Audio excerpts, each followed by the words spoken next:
2 grados, movió 5 centímetros el eje de la Tierra. El terremoto reciente de Japón, que provoca un tsunami que arrasa con 3 o 4 ciudades de Japón, 5 ciudades de Japón, que produce después fuga de material radiactivo, donde posiblemente se movió 3 centímetros más el eje de la Tierra. Al moverse el eje de la Tierra, ¿qué es lo que pasa? Los huracanes comienzan a tener más fuerza, se sube el nivel del mar, por lo que consecuentemente el huracán jala más agua y es más fuerte el huracán y las fuerzas de los vientos. Estamos viendo ataques terroristas por todos lados, terremotos, estamos viendo pestes, tembló en Washington, tembló en el Capitolio, jamás había temblado ahí. Y todas estas cosas, ¿qué cosas son? Son señales que nos están diciendo el mundo está a punto de extinguirse. Vivimos en un planeta con una enfermedad terminal. Los millones de litros de petróleo en el mar han contaminado la fauna marina.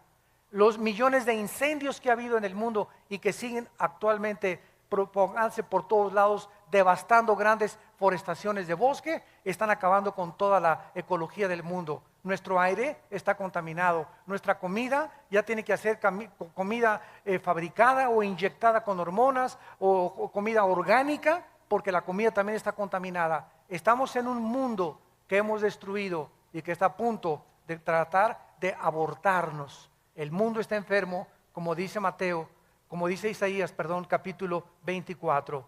Muy bien.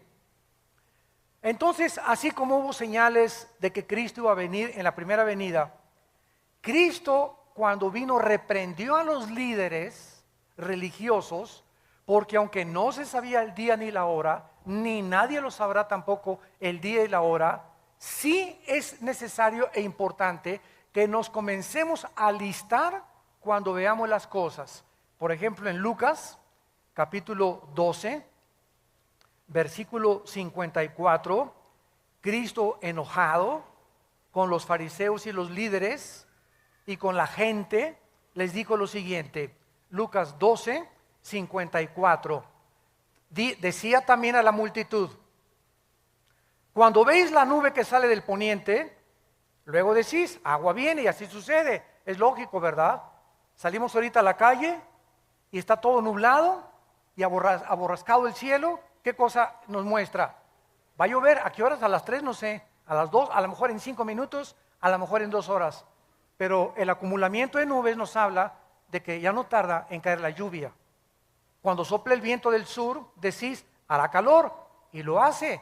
Es en lo que se basan los pronósticos del tiempo y de los climas. ¿Cómo pueden saber que la semana que entra va a haber 75 grados de temperatura o 25 en Acapulco y 32 en Cancún, etcétera, etcétera? ¿Cómo lo hacen? Midiendo con los satélites y el calor, el tiempo, el calor, la precipitación y la velocidad, etcétera, etcétera. Todo eso les hace hacer pronósticos que aunque no son 100% exactos, por lo menos dicen pasado mañana va a llover o va a haber un calor tremendo la semana que entra, etcétera, etcétera. Hipócritas, versículos 56, que saben distinguir el aspecto del cielo y de la tierra, y cómo no distinguen este tiempo. ¿Cómo no supieron los fariseos que Jesucristo iba a nacer en Belén? Isaías lo decía, que su madre iba a ser una virgen, que cuando hubiera un levantamiento en Roma y tratara Roma de conquistar Jerusalén y el mundo, el Mesías iba a venir. ¿Cómo es posible que no hayan podido estar preparados? A lo suyo vino y los suyos no le recibieron. Me pregunto si sucederá lo mismo con nuestra generación. ¿Estaremos tan ciegos de no darnos cuenta en qué tiempo nos estamos encontrando? Jesús comparó estos eventos en Mateo 24, 8 con dolores de parto. Dice en Mateo capítulo 24, versículo 8, todo esto será principio de dolores. Que son los dolores, la palabra griega que experimenta una mujer cuando va a parir. Una mujer cuando va a parir, ¿cómo comienzan los dolores? Comienzan con contracciones cada vez más fuertes, cada vez más fuertes, cada vez más fuertes, van aumentando en intensidad y en dolor, hasta que se revienta la fuente de agua, ¿verdad? Y entonces la mujer tiene que ser internada inmediatamente en un hospital. Entonces Cristo dijo que los terremotos, los huracanes, los tsunamis, toda la descomposición ecológica iba a ir aumentando, aumentando, aumentando, como lo estamos viendo con nuestros ojos. Los terremotos son cada vez más fuertes, producen más daños, los huracanes son cada vez más devastadores, los tsunamis están comenzando a inundar ya grandes cantidades y grandes costas en los continentes del mundo. ¿Y quién puede estar ciego a lo que está pasando en Israel? Lo que va a pasar en 2 o 3 días. Esto es increíble a la luz de la Biblia. Muy bien, vamos a ver ahora que la Biblia nos revela que los cristianos sí podemos conocer los tiempos acerca de la segunda venida de Cristo. Veamos esto en Primera de Tesalonicenses, capítulo 5, versículos del 1 al 5. Primera de Tesalonicenses, capítulo 5, los primeros 5 versículos. Y dice el apóstol Pablo, acerca de los cronos, se tradujo tiempos, o sea, el tiempo cronológico. Y acerca de las ocasiones, ponlo en tu Biblia ahí, kairos, o sea, tiempos específicos. Una cosa es cronológicos, otra cosa es específicos. O sea, acerca de la cronología de los tiempos y el tiempo específico de algún evento, no tiene necesidad, hermanos, de que yo les escriba. Porque vosotros sabéis perfectamente. Debemos los cristianos tener este conocimiento, que el día del Señor vendrá como ladrón, que cuando digan paz y seguridad, no es hasta que haya un tratado de paz en el mundo, donde se diga algún dictador, ya basta de guerras entre árabes y judíos, ya basta de problemas en el mundo, como lo hizo Hitler en 1932 al 34. Alemania estaba azotada por el comunismo, se formó el Partido Nacional Socialista, no había trabajo, el orgullo alemán estaba hasta los suelos después de que perdieron la Primera Guerra Mundial, era una población, un grupo humillado ante el mundo, y llega una voz del Führer, de Hitler: yo saco a Alemania, comienza a darle el empleo a todos, fabrica, producen la Porsche, se produce el carro Volkswagen, que Hitler dijo, le voy a dar un premio al mejor diseñador de autos que me haga un carro para el pueblo. La palabra Volks significa pueblo en alemán, Wagen en alemán significa pueblo. Entonces Volkswagen significa el carro del pueblo. Y pues hasta el momento, ¿verdad?, ha sido un carro increíble desde la Segunda Guerra Mundial. Y sacó a Alemania totalmente del pozo de desesperación en que se encontraban.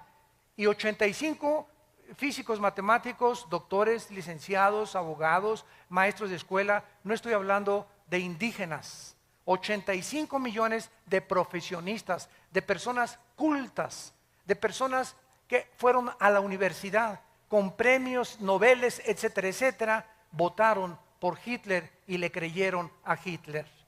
¿No le creerán al anticristo? Cuando el anticristo va a hacer señales sobrenaturales, lo van a tomar como un extraterrestre al anticristo, va a hacer llover fuego del cielo, va a hacer que su imagen aparezca de repente por todos lados, van a creer que realmente los extraterrestres ya aterrizaron en la tierra y van a traer la época del acuario que el diablo ha promovido en el mundo desde hace muchos años. Entonces dice el apóstol Pablo, versículo 3, cuando digan paz y seguridad, vendrá destrucción repentina como los dolores a la mujer encinta y no escaparán. Escuchen con atención lo que dice Pablo. Mas vosotros, hermanos, o sea, todos nosotros los cristianos, no estamos en tinieblas para que aquel día nos sorprenda como ladrón. Dios no quiere que nosotros seamos sorprendidos de repente y voltees y tu esposa desapareció y tus hijos desaparecieron y millones de bebés en los hospitales recién nacidos desaparecieron y pilotos con aviones se van a estrellar en el mar porque el piloto desapareció. Choferes van a congestionar las carreteras internacionales porque desaparecieron de repente manejando. Va a haber un caos y una confusión en el mundo entero de la desaparición de millones de personas. Tú vas a ser de aquellos que vas a decir, ¿qué pasó? ¿Dónde está mi vieja? ¿Dónde está mi viejo? ¿Dónde están mis hijos? No, ¿verdad? Dios no quiere que nosotros seamos como ladrón, vendrá a los incrédulos, pero no a nosotros. Métete eso en tu cabecita. Ustedes no están en tinieblas para que aquel día los sorprenda como ladrón, porque ustedes son hijos de la luz. Somos hijos del día. Dios quiere que tengamos luz, que sepamos en qué tiempo nos encontramos. No somos de la noche ni las tinieblas, por tanto no durmamos como los demás, sino velemos y seamos sobrios. Es tiempo de que sepas que para esta hora has nacido. Es tiempo de los guerreros de Dios. Es tiempo de tomar la bandera de la verdad y decir, ¿de qué camiseta te pones? ¿De Chivas o América? Imagínate una persona que llega al estadio con la camiseta Chivas aquí y América abajo. Oye, por favor, no, yo soy de los dos. Nadie puede ser así. ¿Eres o no eres de uno o del otro? Báñate. O imagínese Barcelona y Real Madrid, ¿no? O por favor. Cristiano y mundial. No puedes. Es tiempo que nosotros decidamos verdaderamente que para esta hora hemos nacido, para levantar la bandera de la verdad, para predicar a Cristo, para seguirlo, para velar, para guardar nuestros corazones, a nuestros amigos, ganarlos para Cristo, hablarles de Cristo. ¿Por qué? Porque en cualquier momento podemos desaparecer, en cualquier momento puede venir Cristo por nosotros. Muy bien, todo lo dicho anteriormente fue en respuesta a la pregunta, ¿qué señal habrá de tu venida y del fin del siglo? Sin embargo, vamos otra vez a Mateo 24, a nuestro pasaje, versículo 32 y 34, que vamos a examinar con lupa. Sin embargo, la señal más importante, síganme con mucho cuidado, más que los terremotos, más que las pestes, más que las hambres, más que cualquier otra cosa, la señal más importante, el termómetro de Dios se encuentra en la nación de Israel. Israel es el termómetro de Dios. Dios escogió un puntito insignificante en el Medio Oriente, comparado con las 22 multimillonarias naciones árabes que rodean a Israel. Un puntito insignificante. Los judíos no son mejores que los mexicanos, ni que los árabes, ni que los palestinos, ni que los rusos. Dios en su soberanía escogió solamente un punto geográfico para que ahí se centraran las principales profecías de la historia, para que de ese punto geográfico saliera la Biblia, para que de ese puntito geográfico naciera el Mesías, el Hijo de Dios. Y si hubiera escogido México, los ingleses hubieran dicho, ¿y por qué no nosotros? Y si hubieran escogido a Francia, ¿y por qué no los alemanes? La cuestión es que a Dios le dio la gana, no te iba a preguntar a ti ni a mí, a escoger un punto geográfico y una nación, y Él escogió Israel. ¿Y quién va a contradecir a Dios? ¿Por qué escogiste Israel? Vuelvo a repetir, no fue porque fueran mejores porque se los dijo en Deuteronomio 7, sino porque los amé y porque quiero que mis profecías se cumplan a través de ustedes. Entonces Dios escoge Israel y desde 1948, 14 de mayo de 1948, el Estado libre, independiente y soberano de Israel, ante los ojos estupefactos del mundo entero, se constituye como una nación en un día. Cumpliendo la profecía de Isaías 66, ¿podrá nacer una nación en un día? Pues ha sido Israel la única de la historia. Este es importante porque tenemos que preguntar dos preguntas para contestar nuestro pasaje. Número uno, ¿quién representa la higuera? Porque dice el pasaje, Mateo 24:32, de la higuera aprendan la parábola. Cuando su rama está tierna y brotan las hojas, sepan que el verano está cerca. Y la segunda pregunta que tenemos que contestar es, ¿cuánto tiempo involucra una generación? Si podemos descifrar estas dos claves ¿Quién es la higuera y cuántos años constituyen una generación a los ojos de Dios en la Biblia? Tenemos bastante información para darnos cuenta que nos encontramos en esa generación, que no pasará hasta que todo acontezca. Sigamos leyendo y sigamos estudiando. Vamos a ver en primer lugar en Oseas, en el Antiguo Testamento, que en el Antiguo Testamento la nación de Israel representa o está representada por dos árboles. Uno es la vid, que produce uvas, o la viña, y otro la higuera, que produce higos. Dice en Oseas 9, versículo 10. ¿Ya lo tienen? Como uvas en el desierto, hallé a Israel, como la fruta temprana de la higuera. En su principio vi a vuestros padres. Aquí Cristo compara con dos árboles a Israel, con la vid y con la higuera. Pero es interesante, ¿verdad?, que la higuera es la última planta del año en florecer. Hay tres árboles en la Biblia: el olivo, que representa las bendiciones. Dice en Romanos 11 que fuimos injertados en el olivo.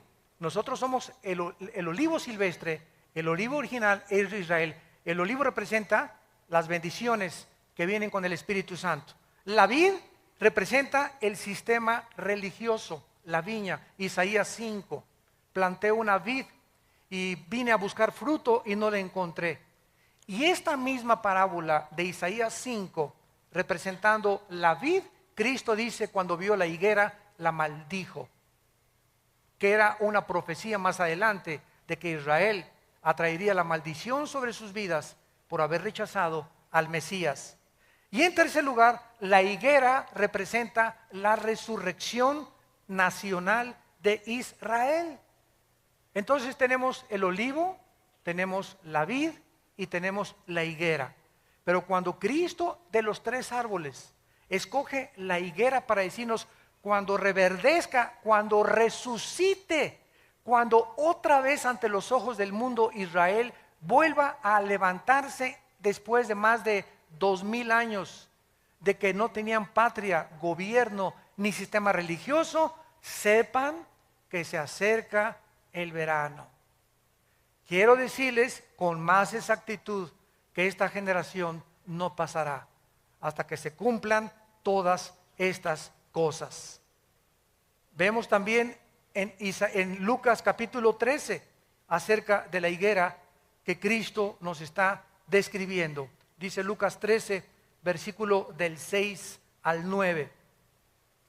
Dijo también esta parábola: tenía un hombre una higuera plantada en su viña, y vino a buscar fruto en ella y no lo halló. Y dijo al viñador: he aquí hace 3 años que vengo a buscar fruto en esta higuera y no lo halló. Córtala. ¿Para qué inutiliza también la tierra? Él entonces respondiendo les dijo: Señor, déjala todavía este año hasta que yo cabe alrededor de ella y la abone, y si diere fruto, bien, y si no, la cortarás después. ¿A quién se refería? A Israel. Vino Cristo al mundo y no a lo suyo vino. ¿Quiénes eran los suyos? Los judíos. Cristo vino a los judíos y después pasó a los gentiles el evangelio, pero el evangelio vino a predicarse primero a los de su pueblo, a los judíos, porque de ahí iban a ser el Mesías, de ahí nació. Entonces Cristo no encontró fruto y lo compara con un árbol, por eso se llama parábola, porque es una verdad espiritual ilustrada con una verdad o con la ecología o con los árboles, los pájaros, las plantas. Cristo ilustra todo lo que está aquí terrenalmente con las cosas del cielo para que las entendamos. Vemos pues aquí otra vez que la higuera representa a la nación de Israel. Ahora, el hecho de que Cristo tenía en su mente a Israel se confirma aquí mismo en este capítulo, versículo 34 y 35. Y Cristo grita: Jerusalén, Jerusalén, versículo 34, que matas a los profetas, apedreas a los que te son enviados. ¿Cuántas veces quise juntar a tus hijos como la gallina a sus polluelos debajo de sus alas y no quisiste? Vean ustedes la maldición. He aquí vuestra casa os queda desierta, y os digo que no me verán hasta que llegue el tiempo en que digan: Baruch Hashem Adonai Elohim, bendito sea el que viene en el nombre del Señor. ¿Va a decir lo mismo? Esto lo dijo como una nación, Dios lo va a decir como contigo. Voy a ver ahorita, Pancho tiene ya 5 años de cristiano, me voy a ir a asomar a su casa, a ver si lee la Biblia, a ver si ora, a ver si en su escuela está hablando de Cristo, a ver qué películas ve. Voy a buscar fruto en la vida de Pancho. Voy a buscar fruto en la familia Díaz, a ver cómo está esa familia. Dios nos examina y Dios busca fruto en nuestras vidas. No nos engañemos de que seamos cristianos si no estamos produciendo fruto.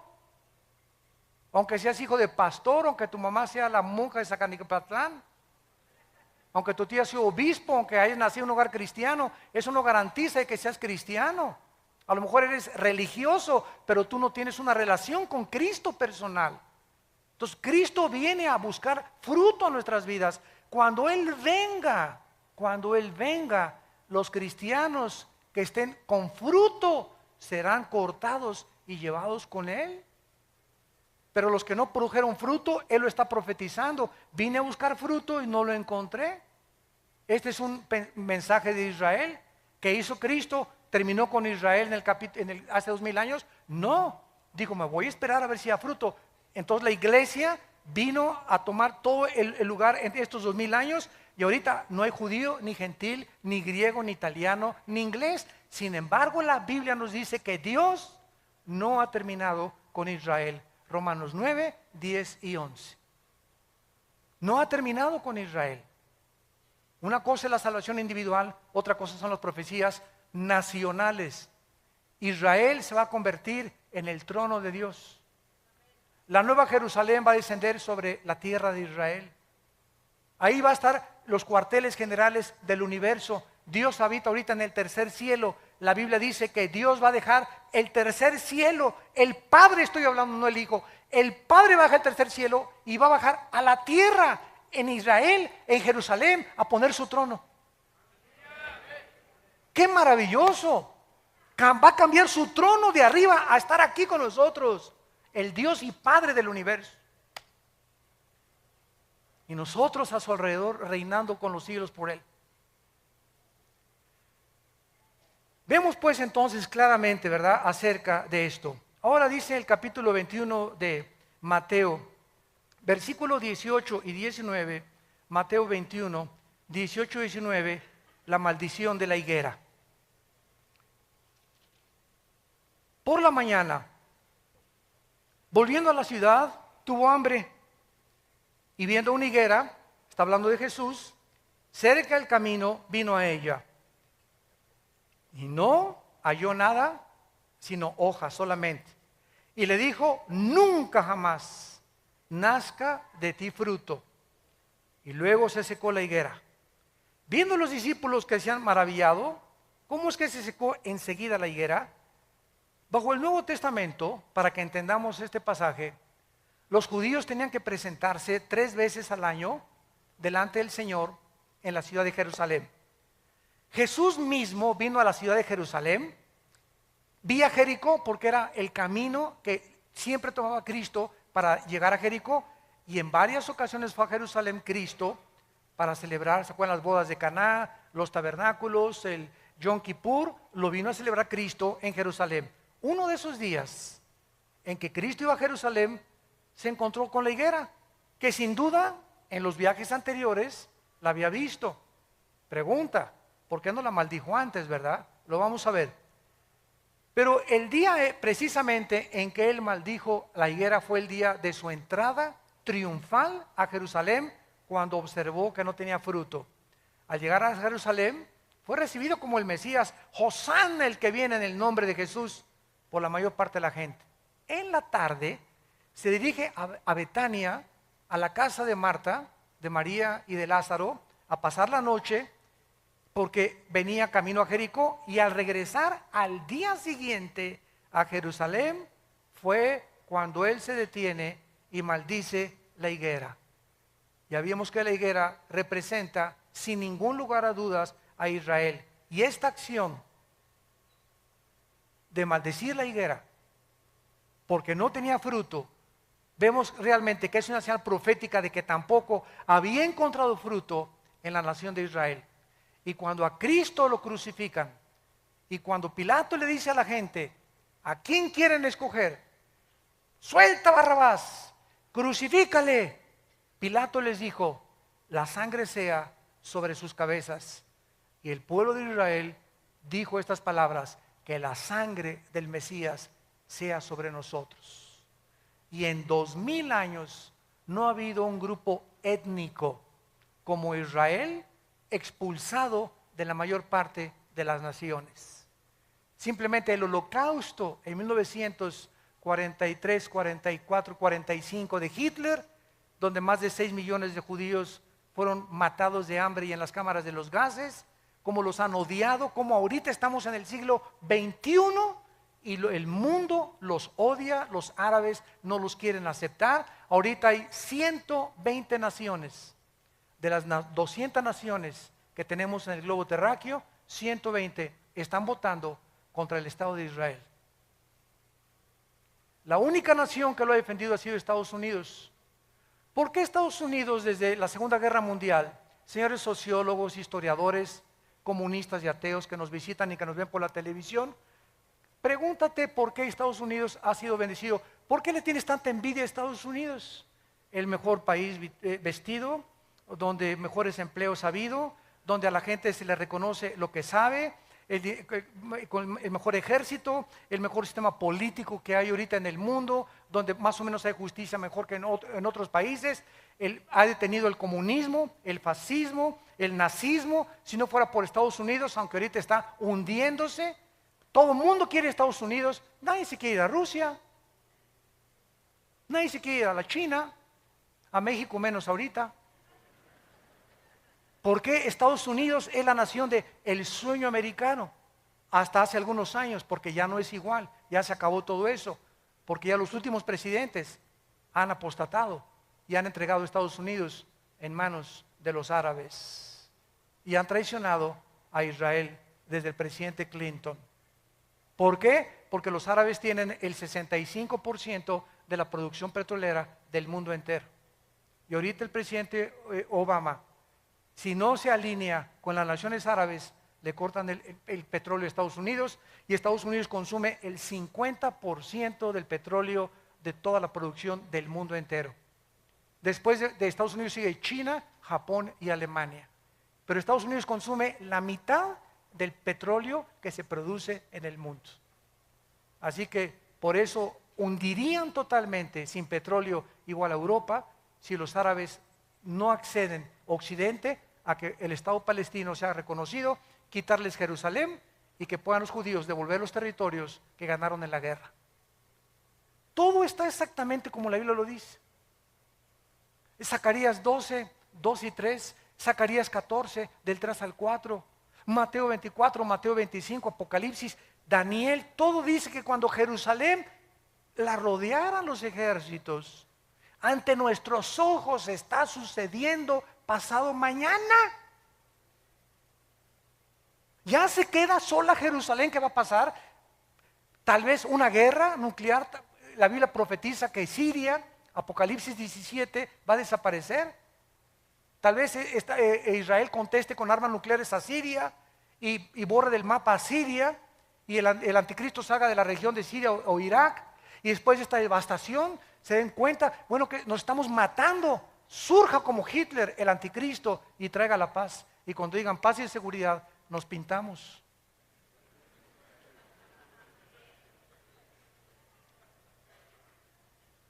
Todo está sucediendo exactamente como la Biblia lo determinó. Dios, yo soy Dios, Isaías 44, que pongo en orden desde el principio lo que ha de acontecer. Nadie más que Dios podía habernos puesto cronológicamente la caída de los imperios, el transcurrir de la historia, cómo iban a acontecer, cómo sería la última generación, lo que iba a pasar. Todo lo que dice Apocalipsis está sucediendo. En el 2012, el año que entra, ¿qué están esperando? Que se alineen los planetas. Que el satélite Alien, ahorita que dicen que es un planeta, cuando se alineó con el Sol, tembló en Chile. Cuando se alineó con el Sol, este planeta, tembló en Japón. Ahora esperan que en el 2012 se alinee otra vez con el Sol y tal vez vengan ahora sí radiaciones solares, ya no hay ozono que nos proteja y comienza el mundo a ser convulsionado. Comienzan los tsunamis a inundar Hawái, Acapulco, Cancún, las costas, la costa mediterránea, Francia, etcétera, etcétera, desfalleciendo los hombres por las cosas que sucederán, confundida la gente por el bramido de las olas y del mar, por los terremotos y toda la gente buscando una luz, y nosotros somos en esta generación la luz. ¿Estás tú brillando en tu casa, en tu familia? ¿Estás tú brillando en tu trabajo con tus amigos? ¿O sigues con el triunfo del amor? ¿Sigues viendo a Lady Gaga? ¿Por eso estás tan enchamucado como estás? ¿En qué mundo? Es que es el tiempo de nosotros. Hay un solo versículo en el Nuevo Testamento de David. Un solo versículo de David en Hechos. ¿Saben lo que dice la Biblia de David? El Espíritu Santo, ¿cómo resumió la vida de David? Dice en Hechos, y David sirvió a su generación. Es todo lo que se dice de David. Ahorita es la generación de nosotros. Desde que tú naciste es tu generación. ¿Qué estás haciendo por tu generación? Los años así pasan. Y no te has decidido todavía a hablar de Jesús, a entregar tus bienes a Jesús, a seguir a Jesucristo, a hablar de Cristo, a santificar tu vida, a limpiar tu vida sexualmente. Esta maldición la hizo Cristo saliendo de la casa de Marta y de Lázaro y yendo más adelante. Con todos los antecedentes podemos ver claramente, ¿verdad?, que las señales que Jesús dio durante todo su sermón, el Monte de los Olivos, era para que aprendieran claramente que Israel estaba a punto de ser destruida. En el año 70 los romanos llegaron con el general Tito y no dejaron piedra sobre piedra. Cuando Cristo vivió, ¿saben cuál era el objeto de los fariseos? Construir edificios y templos. Y cuando le preguntaron a Cristo en Mateo 24 las señales, los judíos estaban, mira nomás qué iglesia totota, mega iglesia preciosa, cortinas persas, lámparas hawaianas, luces de Francia, tapetes persas, etcétera, etcétera. Y Cristo dijo, ustedes ahorita se gozan en edificios, yo les diré que no quedará piedra sobre piedra. Y cuando vino Roma y arrasó con Jerusalén, ¿dónde quedaron sus supuestos templos e iglesias hechos pedazos? ¿Quiénes sobrevivieron? Las almas de los hombres. ¿Y nuestra generación es diferente? No, nuestra generación es exactamente igual. Ahora estamos tratando de hacer megas construcciones de 20, 30 millones de dólares, cuando Dios no nos mandó a construir edificios, nos mandó a predicar el Evangelio de Jesucristo. Ya si Dios nos quiere regalar, y si alguien me dice, te regalo 15 millones de dólares para que hagas un edificio, una iglesia, gloria a Dios. Pero a la iglesia no la vamos a meter en drogas, ni obligar, ni a presionar. Den y den y den y den. Les decimos, den para las misiones, para mandar misioneros, para sostener más pastores. Nunca hemos pedido para la construcción. Y hasta ahorita Vida Nueva para el Mundo no tiene, ni es dueña de ningún edificio en el mundo entero. No somos dueños de nada. Y así hemos sobrevivido y estamos en más de 70 naciones, sosteniendo a más de 15 misioneros y pastores en el mundo.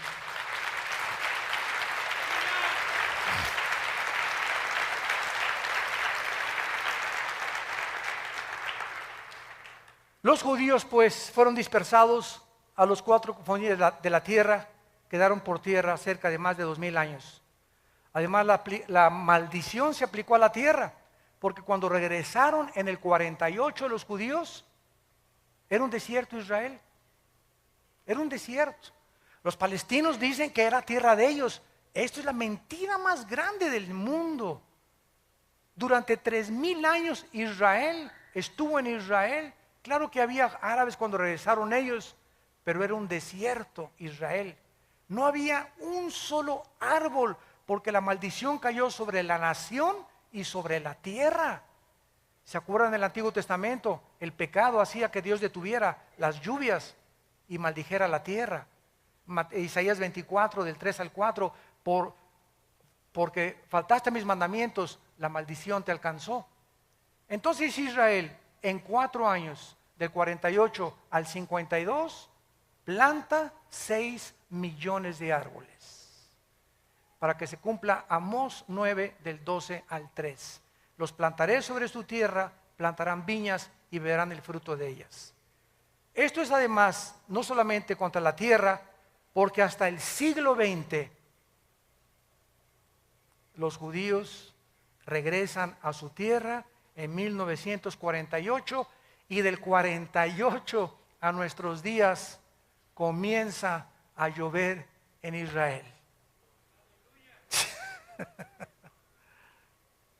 Comenzaron las lluvias de 1948 a nuestros días. De esta manera, después de tantos siglos, tanto como se profetizó, Israel se convierte en el 48. Entonces ahora podemos saber que el año 48 es el patrón con el cual podemos medir una generación.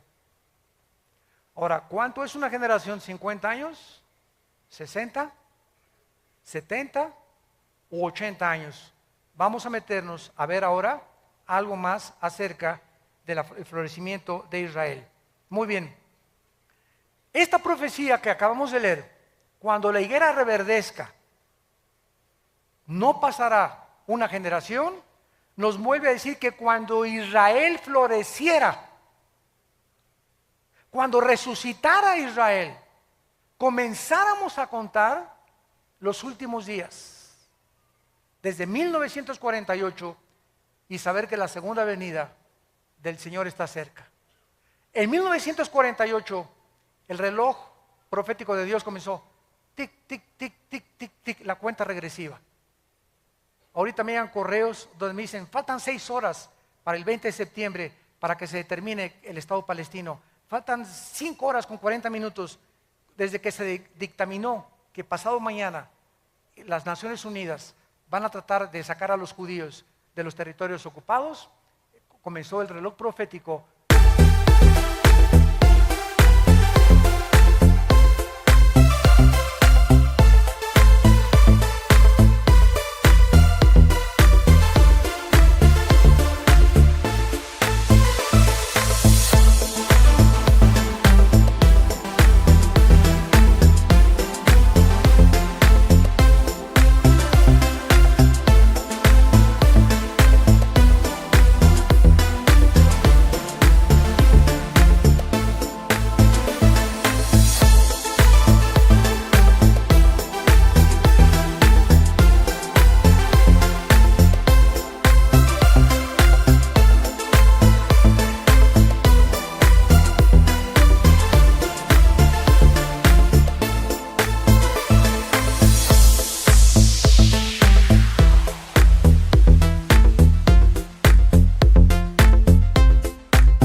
De los judíos acerca de lo que va a suceder.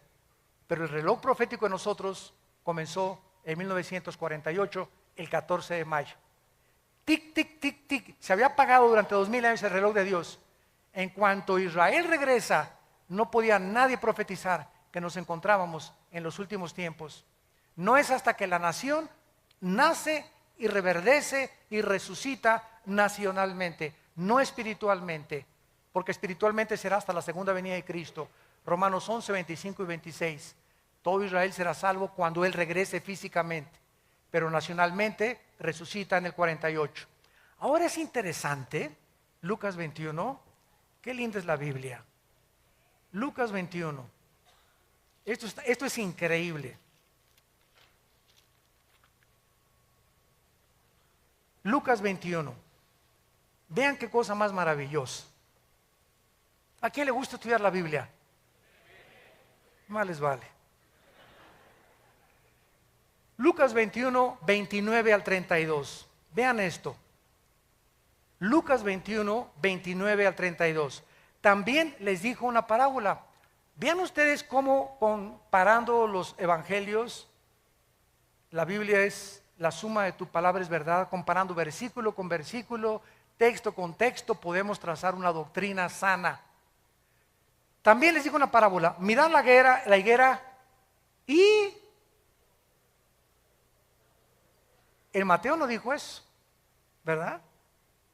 El Mateo dijo cuando veáis la higuera que reverdezca, ¿se acuerdan? Pero no agregó y todos los árboles. Pero Lucas escribe que dijo Cristo además, cuando vea la higuera y todos los árboles, cuando ya brotan, viéndolo saben por ustedes mismos que el verano está cerca. Así también ustedes cuando sucedan estas cosas, sabed que el reino está cerca. De cierto les digo, no pasará esta generación hasta que todo esto acontezca. No podemos dejar de notar, ni de estudiar en la declaración de estas profecías que Jesús menciona también, juntamente con el renacimiento de Israel, que los árboles. Tenemos ya otra pieza del rompecabezas. Los árboles, tenemos que saber qué significan o representan los árboles, porque lo que no dice Mateo, lo dice Lucas. En la misma Biblia vamos a encontrar esta interpretación. Si Israel representa la higuera, entonces debemos esperar que los árboles representen naciones. ¿No es verdad? Veamos esta verdad. Jueces, capítulo 9 en el Antiguo Testamento. Libro de Jueces. Está después de Josué para que no andes por Apocalipsis. Dice en Jueces 9, versículo 7 en adelante. Aquí encontramos a Jotam, un hijo de Gedeón. Y este muchacho habían matado a todos sus hermanos. Y entonces se dirige a una banda de terroristas que se llamaban los de Siquem. 70 hermanos o hijos de Gedeón habían asesinado, porque todos querían ocupar el trono. Era la lucha por el poder y Abimelech quería sentarse en el trono. Entonces, este muchacho les cuenta una historia, una parábola, y vean ustedes qué usa para representar los gobiernos o las naciones. Dice el versículo 7, cuando le dijeron a Jotam, se puso en el monte de Gerizim, alzando su voz, clamó y les dijo, óigame varones, y así fue oída, así os oiga Dios. Fueron una vez los árboles a elegir rey, y dijeron al olivo, reina sobre nosotros. Aquí se usa a los árboles como personas para nombrar a un rey. Y el olivo representa un árbol que querían poner como un gobernante. El olivo dijo, no puedo dejarme aceite, versículo 10, le dijeron a la higuera, anda, tú reina sobre nosotros. La higuera respondió, he de dejar mi dulzura y mi buen fruto para ir a ser grande sobre los árboles. Versículo 12, y los fueron con la vid, reina con nosotros. Total que fueron con 3 árboles, la higuera, la vid y el olivo. Los 3 árboles que representan a la nación de Israel. Vemos pues que los árboles representan en Daniel 4 también. Nabucodonosor se le compara con un árbol que va a crecer y que es cortado y que no va a dejar de dar fruto. Con estos ejemplos podemos ver algo extraordinario a la luz de la historia que nos puede ya comprobar realmente qué significan los árboles. Una vez que vemos que los árboles representan personas, gobernantes o naciones, ¿a qué naciones? Si los árboles se representan naciones, ¿a qué naciones se refería Jesús que iban a reverdecer juntamente con Israel? Qué asombroso es esto. Las naciones cercanas a Israel iban a florecer cuando Israel floreciera. De manera asombrosa, descubrimos que las naciones que tienen su frontera con Israel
se independizaron exactamente dentro de los 5 años del renacimiento de Israel.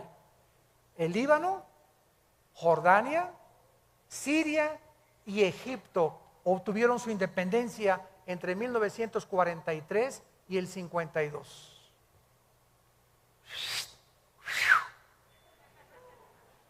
Escuchen esto, todavía falta. Líbano. Después de la Primera Guerra Mundial, Francia obtuvo el mandato de Siria, que era la antigua porción del Imperio Otomano o de los persas. Francia superó la región del Líbano en 1920 y en el 43 Líbano florece como nación independiente. Jordania, después de la Primera Guerra Mundial, la disolución del Imperio Otomano, Inglaterra recibe el mandato de gobernar la mayoría del Medio Oriente. La Gran Bretaña separa la región autónoma de Transjordania en 1920 y Jordania se independiza en 1946 y adopta el nombre de Jordania hasta 1950. Siria administra esta región Francia después de la guerra y Siria se independiza en el 46 también, exactamente cuando se independizó Jordania. Egipto obtiene su independencia y soberanía con el derrocamiento de la monarquía británica en 1952. Estas naciones, al igual que Israel, no existían independientes hasta después de 1943. Y esto fue simplemente eran parte del Imperio Otomano, parte del Imperio Británico o colonias de Francia. Su nacimiento alrededor de Israel en el 48 nos muestra de manera asombrosa que eran las naciones a las cuales Cristo profetizó, que no es coincidencia que en ese tiempo de 5 años se independizaron todas las naciones que tienen su frontera con Israel. ¿Es la Biblia la palabra de Dios? ¿No es maravilloso que nosotros podamos saber claramente todo lo que está pasando en el mundo? Y terminamos con la generación. La IER es Israel, las naciones, las que tienen su frontera con Israel, que se independizaron. Ahora tratemos de ver cuánto es una generación a la luz de la Biblia. La palabra generación, dor, en el hebreo, se tradujo al griego genea, de donde viene la palabra genealogía, de donde viene la palabra genes. Nuestros genes también vienen de ahí. Y esta palabra significa una época o una generación de personas o un periodo particular de vida desde el nacimiento hasta que morimos. Vean ustedes el Salmo 78, versículo 8. Salmo 78, versículo 8. Y no sean como sus padres, generación contumaz y rebelde, generación que no dispuso su corazón, ni fue fiel para con Dios su espíritu. Israel nació el 80% de la gente de Egipto cuando tenían 40 años. Más 40 en el desierto. 80 años. Muy bien. ¿Son 80 años una generación realmente? Bueno, vamos a ver que si representa a un grupo de gente que nace y muere dentro del mismo periodo de tiempo, se le llama una generación. Salmo 90, versículo 10, nos saca de dudas. Los días de nuestra edad son 70 años. En los más robustos, los que no comen papitas ni Coca-Cola, y van a llegar a los 80 años con toda su fortaleza, es molestia y trabajo. Escuchen esto, amados hermanos santos de Dios. De acuerdo al libro de Hechos Mundiales de la CIA, World Fact Book, mayo del 2010, el promedio más largo de vida de los seres humanos en el 2009 fue de 84 años en Macao. 84 años fue el promedio más elevado de vida en el 2010. Suiza ocupó el 10º lugar con 80 años de edad. Israel el 12º lugar con 80 años, .73. Estados Unidos el 49º lugar con 78 años de edad. Guatemala el 143º con 70 años de edad. La mayor parte de los seres humanos, o sea, de acuerdo a estas estadísticas, el 82.5% vive en un promedio de 60 años, no pasas del sesentón. El 82% de la humanidad no va a pasar de los 60. ¡Qué increíble es esto! Y solo un 9.8% de toda la humanidad alcanza los 80 años de edad. Mi mamá ya la hizo porque tiene 86.